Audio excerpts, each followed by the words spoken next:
People with disabled children, what's your most memorable moment with them? My son was 5 years old when he told me for the first time that he wishes he was normal, but he didn't say that because he was feeling off that day. Rather because my brother-in-law Jared told him normal boys didn't cry at fireworks.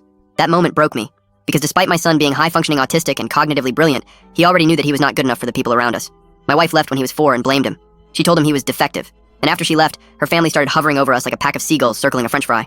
First came the unsolicited advice, then the visits. Then Jared, the ex-brother-in-law who once left my son alone at a gas station, by accident, started showing up more. "You've got to toughen him up," Jared said.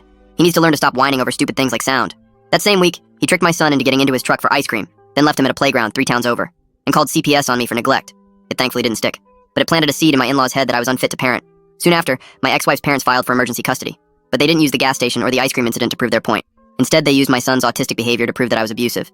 As an example, they cited that him screaming during a thunderstorm was proof I was abusing him. They also cited that him biting a classmate when his sensory overload hit was proof I was teaching him it's okay to be violent. It didn't matter to them that my son loved me, that he couldn't stop jumping up and down and hugging me every time I came home from work. All that mattered to them was taking him from me. And so, they gathered screenshots, twisted the narratives, and hired a sleazy lawyer who looked like he took pride in getting predators off the hook. All I had was my son and the truth. When trial day came, I knew the courtroom would overwhelm him. So I did what I always did. I prepared him. We read court transcripts, watched old proceedings, practiced with stuffed animals. I explained what custody meant. I showed him how to breathe when it got too loud, and I made sure he knew that I loved him more than anything in this world. In the courtroom, the in-laws sat smug, Jared winking at me like he'd already won. As expected, their attorney painted me as negligent. He said my son needed proper structure, even fabricated a lie about me laying hands on him. It was a nightmare. When he was finished, the whole courtroom looked at me like I was a monster. I looked over at my son, expecting him to be sad or nervous. But instead, he was mad, like he wasn't about to let someone lie about his dad. He got called on stand, and just like we practiced, he began speaking. But he didn't follow the script. At first anyway. Instead, he started going off. "That man was lying. Never talk about my dad like that again. He never hit me. He loves me. When Mom hit me, he stopped her. I love my dad so much. He never lets my peas touch my mashed potatoes. He puts labels on my bookshelves so I can find every story. He doesn't lie. Ever."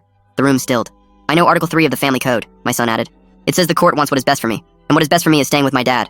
My in-law's lawyer tried to immediately object, but the judge held up a hand. "Let him finish. Dad doesn't make me feel different like they do," my son said, pointing at Jared. "He makes me feel normal, like I'm actually cool. I love him." I wiped my face. I hadn't cried since my wife left.